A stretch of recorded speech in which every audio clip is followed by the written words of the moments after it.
My name's Neil. Lovely to see you. I wrote a story all about a theatre. All about a theatre mouse, actually. This is my story, and it's called Freddy's Big Break. Hope you enjoy this. A couple of weeks had passed. The lines had been learned, songs had been sung, and the dance steps had all been perfected to the point that they were now almost impossible to get wrong. There was another buzz in the theatre this evening.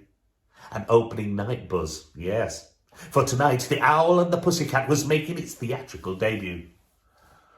Who does he think he is? Sir Reginald came storming through the dressing room door in the foulest of moods. He's upstaging me throughout every scene. The furious tabby cat crossed the room to the hole in the skirting board. He put his eye right to the tiny gap and bellowed. Mouse! Ignore him, said Emily, as Freddy scurried towards the hole. Your name's Freddy, it's not Mouse. I'm coming, Sir Reginald. Emily rolled her eyes as Freddy replied to the cat. Look, today is the first performance. Sir Reginald needs my help. It's a very important day, Freddy told his mouse friend. When has he ever done anything to help you, Freddy? Emily pointed out. When has that miserable old cat ever done anything for anyone but himself? All you asked was a chance to be in one of his plays. And he told me he'd discuss it tomorrow, Freddy said. But deep down, he knew Emily had a point. And with that, he disappeared through the hole. Emily shook her head. Yeah, but tomorrow was 2 weeks ago, she said to herself. The theatrical tabby was pacing up and down the dressing room floor. His face was furious with anger, and his brow curled up tense, and breathing getting deeper and deeper. Sir Reginald was not in a good mood. Alan quietly asked, Is everything all right? Freddy quietly asked, Is everything all right? Which didn't help the situation. Everything all right? Everything all right, Sir Reginald replied. That ridiculous feathered friend of yours is ruining this whole play. And how do you mean? Said Freddy, confused. Well, he's stealing the show from under me. Every line he says, be it funny or not, is causing the whole audience to laugh out loud in hysterics, like they're at a comedy club or a pantomime. Freddy couldn't help but think that Douglas was an extremely funny actor. After all, both him and Emily had been in fits of giggles watching rehearsals. Every important piece of the plot is his, and he's even sat in the front of the pea green boat. Sir Reginald looked at Freddy, waiting for him to say something, but Freddy didn't know how to respond. I always sit at the front. I'm sure it's not quite so bad, Sir Reginald, said the mouse, very, very cautiously. That bird could never begin to comprehend the intricacy of my portrayal. It's all about focus, subtlety, two things he has never heard of. I mean, the only reason he is here is because he was in that stupid Harry Potter film. Freddy couldn't quite understand the cat's issue, but all the same tried to lighten the mood.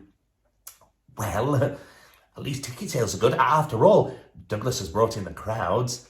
It always helps having a celebrity in the show. I mean... Freddy stopped what he was saying immediately, as he noticed Sir Reginald's face turn from ginger and white fluff to furious, angry red. Celebrity!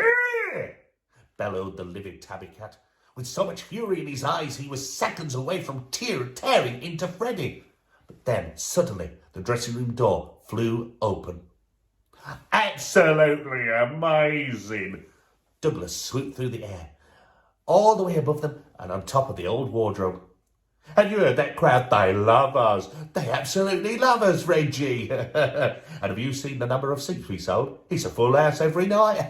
The Owl and the Pussycat is the most successful performance this theatre has seen for years. Oh, isn't it wonderful, Freddy? You just wait and see. What a show. Reggie's fantastic in it, aren't you, Reggie? Reggie? Sir Reginald. Sir Reginald didn't say anything. He just rolled his eyes, jumped upon the dressing room table and began grooming himself in front of the mirror. Well, he's just being modest, said Douglas. Anyway, are you watching this performance, Freddy? I would love to, Douglas. I mean, Dougie, but that's really up to Sir Reginald. I have a lot of responsibility backstage. Well, how about I take over those and you go watch, said Emily as she poked her head out of the hole. Excellent idea, Emily, said Douglas. You love it, Freddy. What do you say, Reg? Now, Sir Reginald could just about put up with Reggie. He could even be allowed to drop the Sir out of his name. But Reg, his whole name and title condensed into 1 tiny letter syllable. Well, that was more than he could take. Shaking with rage, and as quick as a flash, the furious Tabby turned to put Douglas in his place. But before he could get the words out of his mouth, the owl remarked, Well, I'm going to get back on the stage in a few minutes. Don't be late, Reg. After all, it's called the Owl and the Pussycat, not just the owl. And with that, Douglas swooped back through the dressing room door.